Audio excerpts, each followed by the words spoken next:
레위 제사장이 섬기는 것은 하늘에 있는 것들의 모형과 그림자라고 이렇게 말씀하고 있었죠. 그러면서 저 첫 언약이 흠이 있어서 둘째 것인 새 언약을 맺어주셨다라고 이렇게 말씀하고 있습니다. 그래서 첫 언약으로 구원받는 것이 아닌 새 언약으로만 구원을 받게 된다는 것으로 첫 언약은 낡아지고 없어져 가는 것이라고 이렇게 히브리서 기자는 계속 말씀하고 있는 중이에요. 그런 문맥의 말씀이에요. 그래서 첫 언약은 이스라엘 백성과 시내산에서 맺은 언약을 말하는데, 새 언약은 하나님의 법을 하나님 백성의 생각에 두고 마음에 기록하여 구원해 주신다고 이렇게 말하는 거죠. 그래서 새 언약이라는 것은 예수님이 죽으시고 부활하셔서 성령이 오시는 거예요. 예수님이 죽으시고 부활하신 다음에 율법 속에 감춰진 복음을 밝히 드러내고, 또 그 복음을 전파하게 한 다음에 성령이 오셔서 그 들은 복음의 말씀을 깨달아 믿게 하는 거예요. 우리 생각에 두고 마음에 기록하는 거예요. 즉 믿음이 이르게 한다는 거예요. 그래서 우리를 구원해 주신다라는 그것이 바로 새 언약인 거예요. 그래서 이렇게 새 언약으로 우리를 구원하시기 때문에 복음 안에 있는 예수님을 믿고 있는 자들이 다시 율법으로 돌아가게 되면, 다른 복음으로 돌아가게 되면 구원을 받지 못한다라고 히브리서 기자는 그렇게 말씀하고 있는 거예요. 그러면서 첫 언약으로 세워진 성막이 낡아진 모습과 없어져 가는 그런 모습을 이제 오늘 본문에서 성막의 모습을 통하여서 이렇게 말씀하고 있는 거예요. 그래서 오늘 본문 1절에 보면 첫 언약에도 섬기는 예법과 세상에 속한 성소가 있더라 그러는 거예요. 첫 언약은 시내산에서 맺은 언약을 말하는데, 그때 여호와 하나님은 이스라엘 백성들에게 십계명을 주셨어요. 그래서 십계명을 주시고 이것을 지키지 못하면 성막에 가서 그에 합당한 제물을 드려서 죄사함을 받게 했어요. 그래서 그때 세상에 속한 성소가 있더라 이렇게 말하는 건데, 그것이 바로 그때 주신 성막을 말하는 거예요. 그 성막을 보고 세상에 속한 성소라고 이렇게 말씀을 하고 있는 거예요. 근데 이 성막이 지금 어떻게 된다? 점차 낡아지고 없어져 가는 그런 것이다라고 이렇게 말씀을 하고 있는 거예요. 그래서 이제 이어지는 2절부터 6절까지 보면 이런 말씀을 하고 있어요. 예비한 첫 장막이 있고 그 안에 등잔대와 상과 진설병이 있으니 이는 성소라 일컫고, 또 둘째 휘장 뒤에 있는 장막을 지성소라 일컫나니 금향로와 사면을 금으로 싼 언약궤가 있고 그 안에 만나를 담은 금 항아리와 아론의 쌍난 지팡이와 언약의 돌판들이 있고 그 위에 속죄소를 덮는 영광의 그릇들이 있으니 이것들에 관해는 이제 낱낱이 말할 수 없노라. 이 모든 것을 이같이 예비하였으니 제사장들이 항상 첫 장막에 들어가 섬기는 예식을 행하고 이렇게 말하죠. 출애굽기 이 뒤에 이제 성막에 대해서 말씀하고 있는데 거기랑 같이 이렇게 겹쳤으면 참 좋았으리라 이런 생각을 해봤어요. 근데 이제 성막에 대해서 모르는 분들도 있겠지만 대부분이 다 아시리라 믿어요. 그래도 더 이제 그 말씀을 안 드릴게요. 여기에 성소에 있는 떡상에 진설된 진설병, 성소에는 지금 두 가지가 있다라고 해요. 원래는 성막에는 세 가지가 있어요. 등잔대, 떡상, 그리고 향단이 있어요. 근데 여기 오늘 본문에는 향단을 싹 뺐어요. 뺀 이유는 이제 뒤에 가서 설명할 것인데, 낡아지고 없어져 가는 그런 모습을 그리기 위해서 이렇게 말씀을 하고 있는 거예요. 근데 그 성소 안에 있는 떡상, 거기에 진설된 진설병은 예수님의 살갑이를 상징적으로 표현하고 있는 거예요. 우리는 지금 뭐를 먹고 있어요? 예수님의 살갑이. 떡상에 있는 그 떡을 먹고 있는 거예요. 누구를 통하여? 구약에서는 제사장들이 그 하나님의 말씀, 복음의 말씀을 이렇게 전해 주었어요. 지금으로 말하면 복음 전도자들이 복음을 전하는 그런 모습을 이렇게 그리고 있는 거예요. 그래서 떡상에 진설된 진설병은 예수님의 살갑이를 말씀하고 있는 거예요. 그리고 이것을 이제 이스라엘 백성들이 광야에서 살아갈 때의 모습으로 보면 그것은 만나였어요. 이스라엘 백성들에게 하나님이 어떤 분인지 알려고 만나를 주신 거예요. 그 모습을 이렇게 표현하고 있는 것이 진설병이에요. 그리고 이 진설병은 이제 언제까지 이스라엘 백성들이 그 만나를 먹냐면 이스라엘 백성들이 가나안 땅에 들어가기 딱 그 전까지, 요단강을 건너서 그 가나안 땅을 기업으로 받기 바로 전까지, 그때까지 만나를 먹게 돼요. 출애굽기 16장 35절에 보면 사람이 사는 땅에 이르기까지, 사람이 사는 땅은 뭐예요? 광야에는 다른 나라 사람들이 안 살았나요? 살았는데도 사람들이 사는 땅이 아니라고 말해요. 여기는 이제 하나님 예비하신 땅이에요. 그렇기 때문에 이렇게 말하고 있는데 사람이 살아가는 땅은 가나안 땅이죠. 거기를 상징적으로 표현하고 있는 거예요. 하나님 나라를 이렇게 표현하고 있는 거예요. 그래서 거기까지 이스라엘 자손이 40년 동안 만나를 먹었으니 만나를 먹었다는 거 예수님의 살과 피를 모형하는 것을 먹었어요. 이게 조금 더 자세히 말씀드리면 이스라엘 백성들은 율법만 먹었다는 얘기예요. 그 얘기가 만나를 먹었다라고 이렇게 말씀하고 있는 거예요. 그래 만나를 먹었으니 곧 가나안 땅 접경에 이르기까지 그들이 만나를 먹었더라 이렇게 말하는 거예요. 즉 가나안 땅을 기업으로 받기 바로 직전까지 우리로 말하면 믿음에 이르기 전까지 뭐를 먹었다고요? 우리는 율법에 속해서 율법만 먹고 있다는 거예요. 믿음에 이르게 되면 어떻게 된다고요? 우리는 하나님의 백성이 되는 거예요. 그 전에는 하나님의 백성이 완전히 되지 못했어요. 그냥 양육받는 기간이에요. 그래서 거기서 이렇게 만나를 먹었다라고 이렇게 말씀을 하고 있는 거예요. 이렇게 하나님은 이스라엘 백성들에게 만나를 먹이며 여호와의 언약궤는 그들을 앞서가는데 얼마를 앞서가냐면 3일길을 앞서가서 그들이 쉴 곳을 찾게 돼요. 이것이 바로 이제 등잔 때의 모습인데요. 민수기 10장 33절에 보면 그들이 여호와의 산에서 떠나 3일길을 갈 때 여호와의 언약궤가 그 3일길을 앞서가며 그들의 쉴 곳을 찾았고 그래요. 이스라엘 백성들 그 앞길을 3일길을 앞서가서 그들이 쉴 곳을 찾았다고 이렇게 말해요. 뭐가? 언약궤. 언약궤는 예수님을 상징적으로 표현하고 있는 거예요. 예수님의 죽으심과 부활. 즉 복음의 말씀이 이스라엘 백성들을 그렇게 앞서 3일길을 앞서서 그렇게 그들이 쉴 곳을 찾았다는 거예요. 3일길이라는 것은 예수님의 죽으심과 부활을 상징적으로 표현하고 있는 거예요. 그리고 언약궤도 예수님의 죽으심과 부활을 상징적으로 표현하고 있는 거예요. 지금으로 말하면 예수님의 죽으심과 부활이 뭐죠? 복음의 말씀이에요. 저와 여러분들이 복음의 말씀을 들으면 그 복음의 말씀이 저와 여러분들이 쉴 곳을 찾는다고요. 앞서가서 쉴 곳을 찾아준다고요. 다시 말씀드리면 진리의 길로 인도해 주신다는 거예요. 그래서 결국 어디로 인도하시냐? 하나님 나라로 인도해 주신다는 거예요. 그것을 누가 하셨다? 언약궤가 했다는 거예요. 복음의 말씀이 이렇게 한다는 거예요. 그것이 성소에 있는 그 기구들로 모형으로 보면 그것이 등잔대의 모습인 거예요. 우리가 가는 이스라엘 백성들이 가는 하나님 나라로 향하여 가는 그 앞길을 비춰주고 있는 거예요. 그것이 등잔대의 모습인 거예요. 이것이 이제 성소에 있다라고 하는 거예요. 그래서 이스라엘 백성들이 광야에서 만나를 먹으며 약속의 땅을 향하여 진군하는 모습을 떡상에 진설된 진설병과 등잔대의 모습을 통하여 이렇게 말씀해 주고 있는 거예요. 그리고 이제 그 성소에 들어가면 성소를 떠나 지성소에 들어가면 뭐가 있느냐 이렇게 말하고 있는데 지성소에는 향로가 있다는 거예요. 향로는 어디에 있냐면 원래는 성소에 있었어요. 지성소는 법궤 언약궤에 있는 거예요. 거기는 하나님 나라를 상징적으로 표현하고 있는 거예요. 근데 거기에 지금 향단이 있다라고 이렇게 말씀을 하고 있는 거예요. 근데 이 향로의 의미는 뭐냐면 예수님의 중보기도를 말씀하고 있는 거예요. 저와 여러분들의 구원을 위해서 예수님은 늘 어떻게 한다고요? 중보기도 하고 계신다고요. 그래서 저와 여러분들은 온전히 구원을 받을 수 있다라고 히브리서 7장 25절은 그렇게 말씀하고 있었잖아요.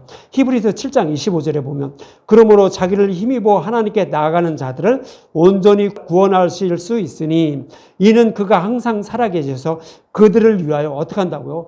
간구한다고요. 하나님 우편에 앉으셔서 예수님이 우리를 구원하기 위해서 항상 간구하기 때문에 저와 여러분들이 구원을 받을 수 있다라는 거예요. 그래서 그 모습을 그려주기 위해서 그 성소에 있는 그 향로가 지성소에 있다라고 이렇게 말씀을 하고 있는 거예요.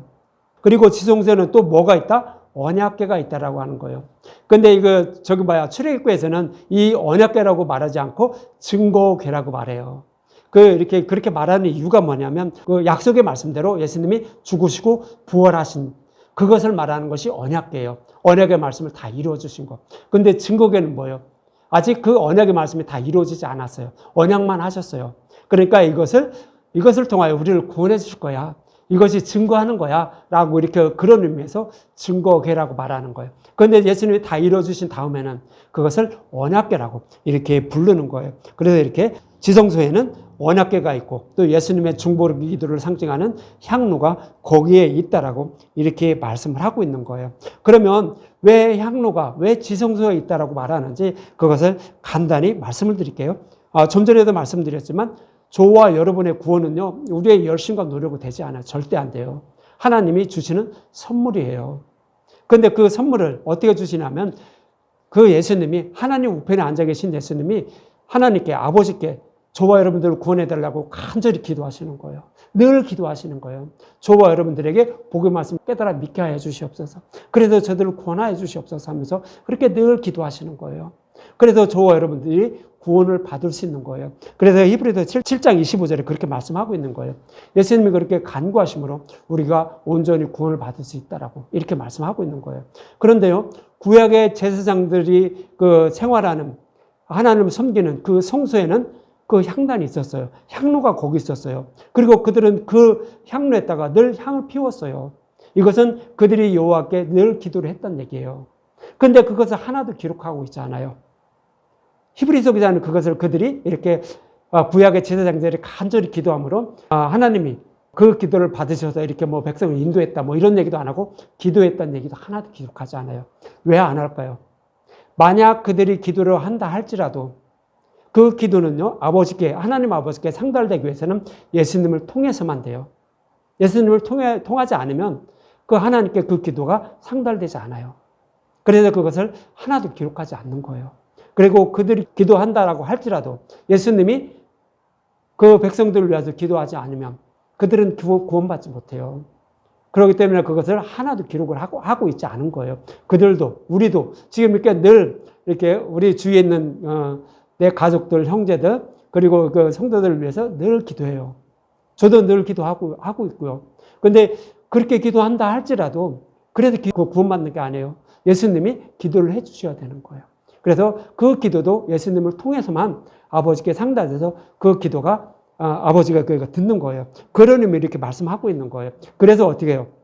성소에 향단이 없다라고 이렇게 표현을 하고 있는 거예요. 원래는 있는 거예요. 여기에 보시듯이 원래는 있는 거예요. 그런데도 그것을 없다가 하는 의미가 바로 그거인 거예요.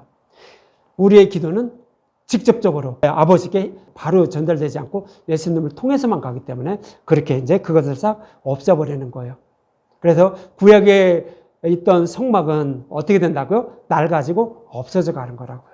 이것은 모형에 불과하다라는 의미예요. 그래서 이렇게 낡아지고 없어지는 모습을 이렇게 오늘 성소에 향단이 없음을 이렇게 말씀을 하고 있는 거예요. 그 향로가 지성소에 있다는 얘기는 뭐예요? 예수님이 죽으시고 부활하여 하나님 우편에 앉아 계시다는 그런 의미로 이렇게 말씀을 하고 있는 거예요. 그리고 이제 이어지는 7절을 보면 오직 둘째 장막은 대제사장이 홀로 1년에 한 번 들어가되 자기와 백성의 허물을 위하여 드리는 피 없이는 아니하나니 그래요. 둘째 장막은 성소가 첫째 장막이에요. 둘째 장막은 지성소, 즉 하나님 나라를 상징적으로 표현하고 있는 거예요. 근데 그 하나님 나라를 상징하는 지성소에 대제사장이 홀로 1년에 한 번 들어가요. 언제 들어가죠? 대속죄일 날. 백성들의 모든 죄를 1년에 범한 모든 죄를 단번에 이렇게 싹 사해주는 그런 의식을 행하기 위해서 대제사장이 제물의 피를 가지고 지성소에 들어가서 속죄주에 피를 뿌려 그 앞에도 뿌리고 이렇게 하는데 그것을 뿌림으로 어떻게 해요? 이스라엘 백성들이 1년에 범한 모든 죄를 다 사함받는 그런 의식을 행하게 되는 거예요. 이것은 모형이에요. 어떤 모형이냐면 장차 약속하신 메시아가 오셔서 죽으시고 부활 승천하셔서 우리의 모든 죄를 단번에 사해 주시는 모습을 모형으로 그려주고 있는 거예요. 그런데 그 지성소를 하나님 나라를 상징하는 지성소에 들어가는 자들이 누구였어요? 대제사장이에요. 1년에 한 번 들어가는데 그들은 누구라고요? 죄인들이에요. 죄인들이기 때문에 그냥 들어가지 못해요. 그래서 제물을 항상 잡아서 자기와 가족을 위한 모든 죄를 사함받고 그리고 또 제물을 가지고 또 휘장에도 뿌리죠. 이제 속죄제를 통하여 뿌려요. 그래야 휘장이 열린 거예요. 예수님이 죽으시고 부활하신 모습이에요. 그래서 들어가서 그냥 들어가는데 그냥 들어가면 죽으니까 향로에 향을 피워서 그 향으로 속죄제로 가리는 거예요. 그러니까 뭐예요? 예수님의 중보기도로 그 구약의 제사장들도 어떻게 해요? 죽음을 당하지 않았다는 거예요. 그런 다음에 가서 피를 뿌렸던 거예요. 이것이 이제 대속죄일인데 레위기 16장 11절부터 보면 아론은 자기를 위한 속죄제의 수송아지를 드리되 자기와 집안을 위하여 속죄하고 자기를 위한 그 속죄제의 수송아지를 잡고 그래요. 아론이 대제사장으로 1년에 한 번 지성소에 들어가는데 자기를 위한 속죄제부터 잡아야 돼요. 그거부터 드려야 돼요. 그 속죄제를 드리는데 이 속죄제는 예수님의 죽으심과 부활을 상징적으로 표현하고 있는 거예요. 그래서 그 죄인들이 죄를 사함받는 모습을 그리고 있는데 그냥 들어가지 않고 이 속죄제를 잡은 숫송아지의 피를 어디다 뿌리냐면 그 휘장 앞에 7번 뿌리라는 거예요. 그것이 이제 레위기 4장 6절 속죄제를 드리는 모습인데 이런 말씀하고 있어요. 그 제사장이 손가락에 그 피를 쥐고 여호와 앞 곧 성소의 휘장 앞에 7번 뿌릴 것이며 그랬죠.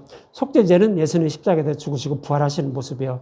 그랬더니 휘장이 어떻게 해요? 위에서 아래로 찢어졌다고 하죠. 그것이 휘장이 열린 모습이에요. 그것이 속죄제를 드리는 모습을 통해 말씀하고 있는 거예요. 그래서 이 의식을 행하는 것이 대제사장, 즉 예수님이 죽으시는 모습이 속죄제를 드리는 모습이에요. 아련의 속죄제를 드리는 모습이에요. 그리고 그 피를 휘장 앞에 7번 뿌리는 거예요. 휘장이 완전히 열려진 모습이에요. 예수님이 저와 여러분들의 구원을 위해서 하늘문을 열어주는 그런 모습을 이렇게 그려주고 있는 거예요. 그렇게 한 다음에 이렇게 예수님이 열어주신 휘장을 통하여 제사장이 지성소로 들어가요. 이것이 레위기 16장 12절과 13절. 향로를 가져다가 여호와 앞 제단 위에서 피운 불을 그것에 채우고 여호와 앞 제단, 그러니까 번제단에 피운 그 수초를 그 향로에 담아요. 그리고 향을 거기다 이렇게 막 뿌리는 거예요. 그럼 어떻게 되겠어요? 연기가 나겠죠? 그것이 향연이에요. 그것을 이렇게 향연을 들고 가라는 거예요. 이것은 뭐냐면 예수님의 죽으심과 부활, 거기서 예수님의 중보기도를 하신 그런 모습을 이렇게 모형으로 그려준 거예요. 그리고 불을 채우고 또 곱게 간 향기로운 향을 2손에 채워가지고 휘장 안으로 들어가서 요 앞에서 분향하여, 그러니까 그 곱게 간 것들을 그 불 위에 이렇게 뿌리는 거죠. 그러면 연기가 이렇게 피어나는 거예요. 그래서 그렇게 분향하여 향연으로 증거의 속죄소를 가리게 하려니 그리하면 그가 죽지 아니한다고요. 예수님의 중보기도 때문에 저와 여러분들은 하나님 나라에 들어갈 때 구원을 받는다는 거예요. 죄사함을 받아서 구원받는다는 거예요. 다시 말씀드리면 우리의 죄를 하나님 바라보지 않는다는 거예요. 뭐 때문에? 예수님의 중보기도 때문에. 그래서 구원받는다는 거예요. 구약의 대제사장들도 그것을 모형으로 1년에 한 번 지성소에 들어가는데 그 향로에 향을 피워서 그 지성소를 가렸다는 거예요. 죄인을 죄인으로 여기지 않게 하기 위해서 그렇게 하는 모습이에요. 다시 말씀드리면 예수님은 옷을 입혀주는 거예요. 그런 모습으로 이렇게 피를 가지고 이렇게 들어가는 그런 모습을 이렇게 그리는 거예요. 그러면서 14절과 16절에 보면 그는 또 숫송아지의 피를 가져다가 손가락으로 속죄소 동쪽에 뿌리고 피를 이렇게 뿌리는 거죠. 속죄소에 뿌리는 거죠. 이 모습은 예수님이 죽으시고 부활을 승천하셔서 하나님 우편에 앉으시는 그런 모습을 이렇게 피를 뿌리는 모습을 통하여 이렇게 말씀하고 있는 거예요. 또 손가락으로 그 피를 속죄소 앞에 7번 뿌릴 것이며 또 백성을 위한 속죄제의 염소를 잡아 그 피를 가지고 휘장 안으로 들어가서 그 숫송아지의 피로 행함같이 그 피로 행하여 속죄소 위에 속죄소 앞에 뿌릴지니 곧 이스라엘 자손의 부정과 저와 여러분의 죄와 그들의 모든 범한 모든 죄로 말미암아 지성소를 위하여 속죄하고 또 그들의 부정한 중에 있는 회막을 위하여 그리할 것이오 그라는 거예요. 그래서 이렇게 피를 뿌림으로 속죄제 염소의 피를 뿌림으로 이렇게 이스라엘 백성들이 1년에 지은 모든 죄를 사함받게 되는 거예요. 그 의식을 행하는 것이 대속죄일날 아론이 피를 가지고 한 번씩 지성소에 들어가서 속죄소에 있는 피를 뿌렸다라고 이렇게 말씀을 하고 있는 거예요. 다시 말씀드리면 이것은 모형이에요. 예수님이 우리의 모든 죄를 지고 십자가에서 죽으시고 부활하시는, 그래서 하나님 우편에 앉으시는 그런 모습이죠. 그런 모습을 그리는데 히브리서 기자는 뭐라죠? 예수님이 이렇게 죽으시고 부활 승천하시니까 어떻게 됐다고요? 단번에 모든 죄를 사해 주셨다라는 거예요. 다시 와서 예수님이 죄사함을 저기하기 위해서 십자가에 달릴 필요가 없다는 거예요. 하나님께 다시 제사 드릴 필요가 없다는 거예요. 과거, 현재, 미래의 죄까지 단번에 사해 주심을, 그것을 모형하는 것이 이제 대속죄일날 이렇게 들어가서 피를 뿌리는 모습을 통하여 이렇게 말씀하고 있었던 거예요. 그런데 이것을 이제 오늘 본문 9장 8절에 이렇게 말씀하고 있는 거예요. 성령이 이로써 보이신 것은 첫 장막에 서 있을 동안에는, 구약에는, 그러니까 예수님이 죽으시고 부활하시기 전에는, 다시 말씀드리면 예수님 오셔도 뭐라죠? 저 성전을 헐라 내가 3일 만에 성전을 세우리라 이렇게 말하죠. 그러니까 저 성전이 헐어지기 전까지는 그런 얘기예요. 그것이 첫 장막에 서 있을 동안에는 성소에 들어갈 길이 아직 나타나지 않았다고요. 그러니까 휘장이 열리지 않았다는 거예요. 그런데 1년에 한 번씩 그냥 속죄제의 숫송아지를 잡아서 피를 뿌리면 그냥 제사함을 받은 것으로 하나님이 여겨주셨다는 거예요. 휘장은 열리지 않았는데 휘장을 열어주셔서 그 일을 행하겠다는 거예요. 그러니까 이것도 뭐라고요? 모형이었다는 거예요. 다. 구약에 하는 것들은 예수님이 장차 예수님이 오셔서 이렇게 행하여 주실 일을 모형으로 이렇게 말씀하고 있었다는 거예요. 그러면서 성소에 들어가는 길이 아직 열려지지 않았다고 이렇게 말하는데, 성소에 들어가는 길이 나타나지 않았다는 것은 하늘문이 열리지 않았다, 사닥다리가 놓여지지 않았다, 즉 휘장이 열리지 않았다는 것으로 우리가 온전히 제사함을 받지 못했다는 거예요. 구약에서 아무리 번제단을 통하여 제물을 드린다 할지라도 그들은 제사함을 받지 못했다는 거예요. 그런 모습을 이제 제사함을 받지 못한 모습을 이사야 59장 1절과 2절에는 이렇게 말씀하고 있어요. 여호와의 손이 짧아 구원하지 못하심도 아니요 귀가 둔하여 듣지 못하심도 아니라, 하나님의 능력이 없어서 우리를 구원하지 못하는 게 아니라는 거예요. 우리가 아무리 기도를 해도 하나님 못 듣는 게 아니라는 거예요. 왜 못 듣느냐? 그렇게 왜 그 못 듣는 이유가 있다는 거예요. 그러면서 2절에 오직 너희 죄악이 너희와 너희 하나님 사이를 갈라놓았고 우리의 죄 때문에 그렇다는 거예요. 그래서 우리의 죄 때문에 하나님과 우리 사이를 갈라놓은 모습이 바로 휘장이 닫혀있는 모습이에요. 하늘문이 열리지 않는 모습. 우리의 죄 때문에 그렇다는 거예요. 휘장이 찢어지지 않은 상태. 그 상태를 이렇게 말하는 거예요. 그리고 너희 죄가 그의 얼굴을 가려서 우리의 죄 때문에 하나님의 얼굴을 볼 수 없다는 거예요. 죄인들이 하나님의 얼굴을 제사함 받지 않은 상태에서 보게 되면 어떻게 될까요? 바로 지옥으로 들어가요. 그러니까 어떻게 해요? 우리는 죽을 수밖에 없으니까. 이렇게 전등불을 켜면 어둠이 사라지죠. 그거 마찬가지예요. 그래서 그렇기 때문에 우리는 하나님 얼굴을 뵐 수 없는 거예요. 다시 말씀드리면 하나님이 우리를 사랑하시는 거예요. 그래서 우리를 구원하시려고 그것을 우리의 지옥불에 던지지 않기 위해서 못 보게 하는 거예요. 그냥 하나님 얼굴을 그냥 보게 되면 지옥불로 들어가야 되기 때문에. 그래서 이렇게 우리의 죄악 때문에 하나님의 얼굴을 볼 수가 없다라고 이렇게 말하는 거예요. 그렇다면 우리의 죄가 다 없어지게 되면, 대속을 받게 되면 어떻게 될까요? 하나님과 화목하게 되는 거예요. 그래서 예수님이 우리의 죄를 다 사해 주시기 전에는 휘장이 열리지 않았다라고 이렇게 말씀을 하고 있는 거예요. 그래서 죄가 해결되지 않은 그 상태, 구약의 상태, 저 성전을 올라 내가 3일 만에 세우리라 하는 그 3일 만에 성전을 세우기 전까지는 어떻게 된다고요? 휘장이 열리지 않았다라고 이렇게 말씀하고 있는 거예요. 이처럼 예수님이 십자가에서 모든 죄를 해결하게 주기 전에는 성막에 드려지는 것은 이것이라고 오늘 본문 9절에 말씀하고 있어요. 이 장막은 현재까지의 비유라고요. 예수님이 죽으시고 부활하셔서 우리를 구원하기 위해서 그 오실 메시아를 소망하면서 살게 하려고 성막을 주셨다는 거예요. 그 성막과 성전이 그때까지 서 있는 거라는 거예요. 이에 따르는 제물과 제사는 섬기는 자들을 그 양심상 온전하게 할 수 없다고요. 제사함을 받지 못했다는 거예요. 그러나 하나님은 거기에다 그에 합당한 제물을 드리면 제사함을 받은 것으로 여겨 주셨을 뿐이에요. 그렇게 말씀하고 있는 거예요. 그래서 이제 요한복음 5장 39절에 보면 너희가 성경에서 영생을 얻는 줄 알고 성경을 연구하거니와 성경이 내게 대해서 증언하는 것이라고 말하죠.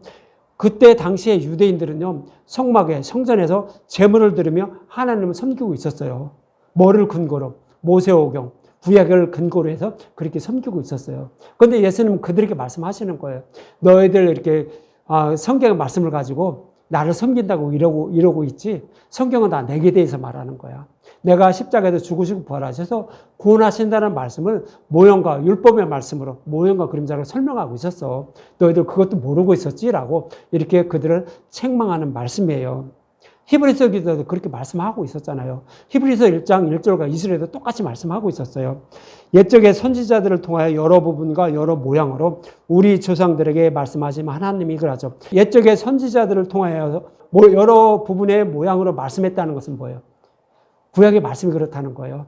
구약의 말씀이요, 선지자를 통하여 이렇게 말씀하신 것을 기록해 놓은 거예요. 그런데 그 구약의 말씀에는 어떻게 했다고요? 모형과 그림자로 예수님을 통하여서 우리를 어떻게 구원하실 것인지를 여러 모양으로 말씀하고 있었다는 거예요. 그리고 그 말씀대로 예수님 오셨음을 히브리서 1장 2절에 이렇게 말씀하고 있는 거예요. 이 모든 날 마지막에는 예수님이 오신 그때를 말하는 거예요. 출임을 말하는 거예요. 그때는 아들을 통하여 우리에게 말씀하셨으니 십자가를 통하여 그 말씀을 다 이루어 주셨어요. 그래서 그 복음을 밝히 드러낸 거예요. 그래서 우리를 통하여 말씀하셨다고요.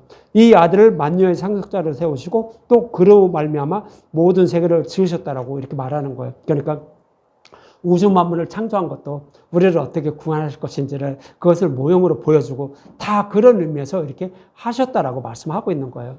그래서 이제 구약의 성경은 다 예수님에 대해서 말씀하고 있다고요. 예수님을 통하여 우리를 어떻게 구원하실 것인지를 그거를 말씀하고 있는 것이 우리가 가지고 있는 성경의 말씀이에요. 이렇게 모든 성경은 예수님에 대해서 말씀하고 있다라고 하는데, 히브리서 기자뿐만 아니라요, 고린도후서 3장 13절과 15절은 이렇게 말씀하고 있어요. 우리는 모세가 이스라엘 자손에게 장차 없어질 것에 결국을 주목하지 못하게 하려고 수건을 그 얼굴에 쓴 것 같이 아니하노라. 이 말씀은 어떤 말씀이냐면, 모세가 첫 번째 돌판을 깨지고 두 번째 돌판을 받기 위하여 시내산에 올라가요. 그리고 그 돌판을 가지고 내려와요. 근데 이 모세는 그때 십자가의 영광을 본 거예요. 그래서 모세의 얼굴에 광채가 난 거예요. 십자가의 영광이 여기에 모세의 얼굴에 나타났다는 얘기예요. 내려왔는데 백성들이 놀라는 거예요. 무서워하는 거예요. 그러니까 얼른 가린 거예요. 그 모습을 이제 가린 것을 왜 가렸냐고 이렇게 설명하냐면, 장차 없어질 것에 결국을 주목하지 못하게 하라고. 그래서 모세는 그 광채난 얼굴을 얼른 가렸다고 이렇게 말하는 거예요. 이 얘기는 뭐예요? 모세는 누구를 상징하죠? 율법을 상징해요. 이스라엘 백성들이 모세의 얼굴에 광채가 난 것을 보고, 율법으로 우리도 어렵다여금을 받을 수 있구나, 구원을 받을 수 있구나라는 것을 생각하지 못하게 하려고, 그렇게 생각하지 못하게 하려고 얼른 얼굴을 가렸다는 거예요. 그러니까 그 수건으로 가린 그 수건 안에는 뭐가 있는 거예요? 복음의 말씀이 있는 거예요. 그 복음의 말씀을 보지 못하도록 이렇게 가렸다라고 이렇게 말씀을 하고 있는 거예요. 그런데 이 모습을 가지고요, 구약 성경은 십자가의 영광인 복음의 말씀이 수건으로 가려져 있다라고 사도 바울은 말하는 거예요. 그러니까 어떻게 모세의 얼굴에 광채난 것을 광채를 얼른 수건으로 가린 거죠. 그것이 성경의 말씀과 똑같다는 거예요. 우리가 가지고 있는 성경의 말씀도요, 복음의 말씀에 숨겨져 있다는 거예요. 그 모세가 광채를 가린 것과 똑같다라고 이렇게 말씀을 하고 있는 거예요. 사도 바울은 그렇게 말씀을 하고 있는 거예요. 그래서 모세가 가린 수건 안에는 복음의 광채, 즉 복음의 말씀이 숨겨져 있는 것처럼 율법의 말씀으로만 기록된 성경의 말씀 속에는 복음의 말씀이 숨겨져 있다는 거예요. 그런데 이스라엘 백성들은 그 십자가가 숨겨진 그 복음의 말씀을 꺼내서 전해주지 못하고 그냥 문자적으로만 보고 율법의 말씀으로만 하나님 섬기고 있었다는 거예요. 그렇지만 사도 바울과 제자들은 그렇지 않는다는 거예요. 예수님이 십자가에서 그 복음을 밝히 드러낸 십자가의 영광만 전한다는 거예요. 구약의 율법의 말씀을 통하여 예수님은 어떻게 우리를 구원하신다라고 말씀하셨는지 그것만 전한다는 거예요. 똑같은 성경의 말씀을 가지고 복음의 말씀만 전한다는 거예요. 십자가의 영광만 전한다라고 이렇게 말씀하고 있는 거예요. 그러면서 이어지는 14절과 15절에는 이렇게 말씀하고 있는 거예요. 그러나 그들의 마음이 완고하여 오늘까지 구약을 읽을 때 그 수건이 벗겨지지 아니하고 있으니 그 수건은 그리스도 안에서 없어질 것이라. 성경의 말씀은 유대인들이 가지고 있는 그 성경의 말씀, 우리가 가지고 있는 성경의 말씀도 똑같이 수건으로 덮여 있다는 거예요. 복음의 말씀이 덮여 있다는 거예요. 다시 말씀드리면 율법 속에 복음이 감춰져 있다는 거예요. 그러는데 그 수건을 벗기지 못하고, 즉 율법 속에 감춰졌던 복음을 찾아 먹지 못하고 유대인들은 하나님을 섬기고 있다는 거예요. 그런데 그 수건을 벗겨서 그 십자가의 영광을 볼 수 있는 방법은 뭐다? 그리스도 안에서 없어진다고요. 다시 말씀드리면 예수님을 풀으면 다 없어진다는 거예요. 복음을 다 드러내서 먹을 수 있다는 거예요. 그런데 15절에 오늘까지 모세의 글을 읽을 때 수건이 그 마음에 덮였도다. 그러나 언제든지 주께로 돌아가면 그 수건이 벗겨진다고요. 모든 성경은 예수님에 대해서 말씀하고 있기 때문에 창세기 1장 1절부터 계시록까지 다 십자가로 풀면 십자가의 영광을 볼 수 있다는 거예요. 복음의 말씀을 먹을 수 있다는 거예요. 근데 그렇게 하지 못하고 있다라고 사도 바울도 이렇게 책망하고 있는 거예요. 유대인들을 책망하고 있는 거예요. 저와 여러분도 마찬가지예요. 성경의 말씀을 문자 그대로 보고 있으면 유대인들과 똑같아요. 아직 젖이나 먹고 있는 자들이에요. 그래서 그들은 구원받지 못하는 거예요. 그리고 수건을 먹게 즉 예수님으로 풀어서 전하는 것을 먹게 되면 어떻게 된다고요? 저와 여러분들은 구원을 받게 되는 거예요. 그렇게 이렇게 말씀을 하고 있는 거예요. 그래서 이어지는 10절을 보면 이렇게 말씀하고 있는 거예요. 이런 것은 그러니까 구약의 율법의 말씀에 따라 성막을 통하여 죄사함을 받고 하는 이런 것들은 먹고 마시는 것과 여러 가지 씻는 것과 함께 육체의 예법을 뿐이며 개혁할 때까지 맡겨둔 것이라 그러는 거예요. 그리고 어떠한 모형과 그림자로 예수님이 이렇게 십자가를 통해 우리를 어떻게 구원하실 것인지를 이렇게 보여주고 있는 것들이 다 구약의 성막에 제사를 드리는 모습이었다는 거예요. 다 그런 모습인데 이것은 예수님 오셔서 그것을 다 십자가를 통해 이루어주실 때까지 장차 오실 메시아를 소망하면서 살게 하려고 그 성막을 주셨을 뿐이라고 이렇게 히브리서 기자는 말씀하고 있는 거예요. 그래서 예수님도 말씀하고 있는 거예요. 내 집은 뭐라고요? 기도하는 집이라고요. 예수님은 그래서 말씀하고 있는 거예요. 그 성막이나 성전은 다 뭐라고요? 나의 모형이었다는 거예요. 예수님의 모형이 있다는 거예요. 그래서 장차 오실 예수님을 통하여 우리가 어떻게 구원받게 되는지 이것을 말씀하고 있는 것이 성막과 성전이었는데 너희들은 알지 못한다라고 예수님도 그렇게 책망하셨다는 거예요. 이처럼 손으로 지은 성소인 성막을 통하여 드리는 제사라는 모형과 그림자에 불과하여 죄를 온전히 사함받지 못했다는 거죠. 그렇지만 하늘에 있는 성소를 섬기는 예수님이 죄인들의 모든 죄를 십자가에 단번에 대속해 주셨으므로 온전히 구원받을 수 있다라는 것이죠. 그래서 히브리서 기자는 예수를 믿는 유대인들에게 다시 유대교로 돌아가지 말라는 거예요. 유대교로 돌아가면 구원받지 못한다는 거예요. 저와 여러분도 마찬가지예요. 십자가로 풀어주는 복음의 말씀을 듣게 되면 저와 여러분들에게 누가 와요? 성령이 오셔서 믿음에 이르게 하셔요. 그래서 구원받게 되는데 그냥 세상 말로 내가 듣기 좋은 말 그리고 그 문자 그대로 풀어주는 말 예수님을 믿으면 잘 먹고 잘 살아요 뭐 하면서 이렇게 우리가 듣기 좋은 말 이렇게 전하는 말을 듣게 되면 성령 오시지 않아요. 그래서 우리는 구원받지 못한다고요. 그래서 그걸로 돌아가지 말라라고 말하는 거예요. 그래서 모든 성경을 십자가로 풀어주는 말씀을 들어야 우리는 어떻게 된다고?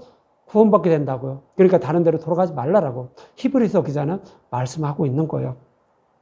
저와 여러분도 모형과 그림자에 불과한 율법의 행위로 구원받는 것이 아닌 오직 약속하신 말씀을 십자가를 통하여 다 이루어주신 복음의 말씀을 믿음으로만 구원받게 됨을 여러분들 잊지 마시고 예수님만 꼭 붙잡고 복음의 말씀만 꼭 붙잡고 살아가는 저와 여러분들이 되시기 바랍니다.